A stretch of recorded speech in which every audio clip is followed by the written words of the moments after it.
Geger, selama puluhan tahun kita dikadalin sistem finansial global. Bayangkan, kita yang punya emas, kita yang punya nikel, tapi kenapa Washington yang nentuin isi dapur kita? Setiap kali Wall Street batuk, rakyat kecil di pasar tradisional yang kena flu berdarah.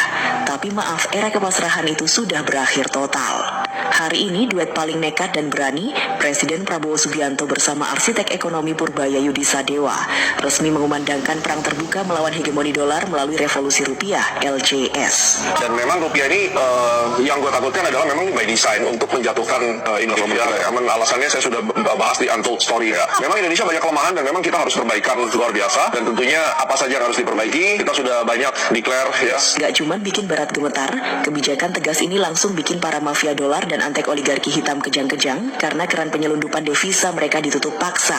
Lebih sadis lagi, gak ada kompromi buat koruptor. Purbaya kunci mati aliran dana haram dan Prabowo perintahkan miskinkan mereka sampai gak sisa 1 sen pun. Apakah Indonesia bakal beneran jadi macan Asia yang mandiri atau dihancurkan konspirasi global? Bongkar fakta lengkapnya di video premium ini. Jangan cuma jadi penonton sejarah, tulis pendapat pedasmu di kolom komentar. Apakah kamu siap dukung rupiah hancurkan dolar?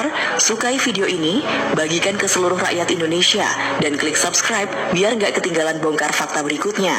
Makanya teman-teman aneh, Indonesia itu eksportir sumber daya alam, dibayarnya pakai dolar. Tapi kalau rupiah kita melemah terus, ternyata dolarnya nggak masuk ke Indonesia guys. Dolarnya itu yang menikmati Singapura. So lu nggak usah kaget ketika pemerintah Indonesia untuk pertama kalinya sepanjang sejarah berani melawan praktek under invoicing, berani melawan oligarki Singapura. Apa yang terjadi? Saham-saham sumber daya alam di Singapura anjlok. Loh kok bisa ya? Kebijakannya di Indonesia. Kok yang jatuh malah saham-saham sumber daya alam yang ada di Singapura? Runtuhnya dominasi dolar, Prabowo Purbaya memulai revolusi rupiah. Mari kita bedah permainan global ini dengan logika yang paling sederhana, logika yang biasa digunakan oleh ibu-ibu di pasar tradisional ketika menghitung pengeluaran bulanan mereka. Mengapa Indonesia yang tanahnya subur dan lautnya kaya bisa mendadak pusing 7 keliling hanya karena Bank Sentral Amerika Serikat, The Fed, memutuskan untuk menaikkan suku bunga mereka? Jawabannya adalah karena kita terjebak dalam sistem hegemoni dolar. Selama ini jika pengusaha kita ingin menjual batu bara ke Cina atau membeli mesin dari Jepang, transaksi itu tidak menggunakan rupiah, tidak juga menggunakan yuan atau yen. Transaksi itu harus dikonversi terlebih dahulu ke dalam dolar Amerika. Ini adalah sebuah keanehan yang dipelihara. Bayangkan Anda membeli bakso di sebelah rumah Anda, tetapi penjual bakso meminta Anda membayar menggunakan mata uang negara tetangga yang rumahnya berjarak 10 km dari sana. Terdengar bodoh, bukan? Namun itulah yang terjadi dalam perdagangan internasional kita selama berabad-abad. Akibat dari sistem ini, Indonesia harus selalu menimbun cadangan dolar dalam jumlah yang sangat besar di bank sentral kita. Jika cadangan dolar kita menipis, nilai tukar rupiah kita akan langsung babak belur. Ketika rupiah melemah, harga barang-barang impor, mulai dari gandum untuk mie instan favorit Anda hingga bahan baku obat-obatan di rumah sakit, akan langsung meroket. Rakyat kecil yang sama sekali tidak tahu di mana letak kota Washington, tiba-tiba harus menanggung akibatnya berupa harga barang pokok yang tidak lagi masuk akal. Disinilah letak revolusi itu dimulai. Di bawah arahan Presiden Prabowo Subianto yang sejak awal karir politiknya selalu konsisten menyuarakan kebocoran kekayaan negara dan pentingnya kemandirian bangsa, Indonesia mengambil langkah yang sangat berani. Kita mulai meninggalkan dolar dalam transaksi perdagangan kita dengan negara-negara mitra utama. Strategi ini dikenal dengan istilah Local Currency Settlement atau LCS, yang kini berkembang menjadi kerangka kerja transaksi mata uang lokal yang lebih luas. Melalui strategi ini, ketika pengusaha Indonesia berdagang dengan Malaysia, Thailand, China, Jepang, bahkan Korea Selatan, mereka langsung menggunakan mata uang masing-masing.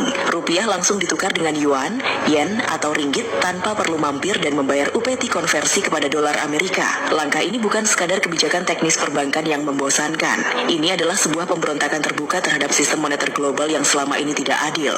Bayangkan kemarahan para penguasa finansial global di Wall Street ketika melihat sebuah negara raksasa di Asia Tenggara dengan populasi hampir 280 juta jiwa pelan-pelan menutup keran ketergantungannya terhadap mata uang mereka.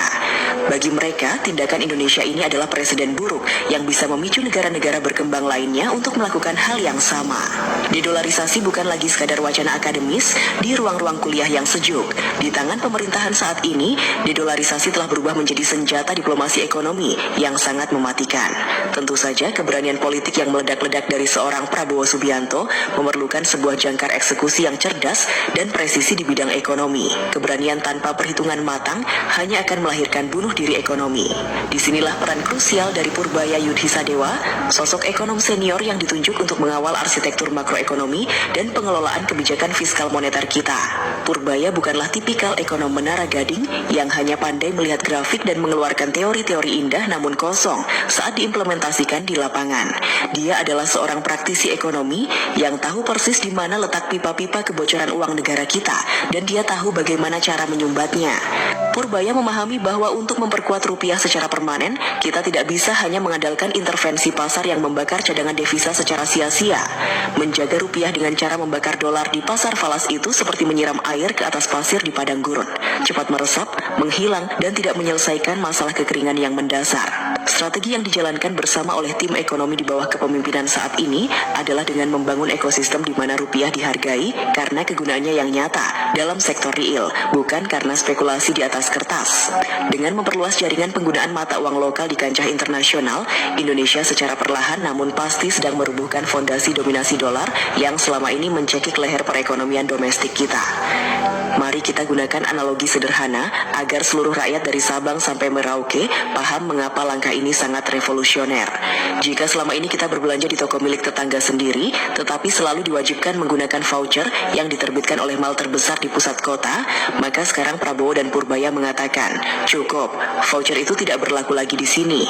Kami akan membayar menggunakan uang kami sendiri yang sah. Dampaknya sangat instan dan luar biasa.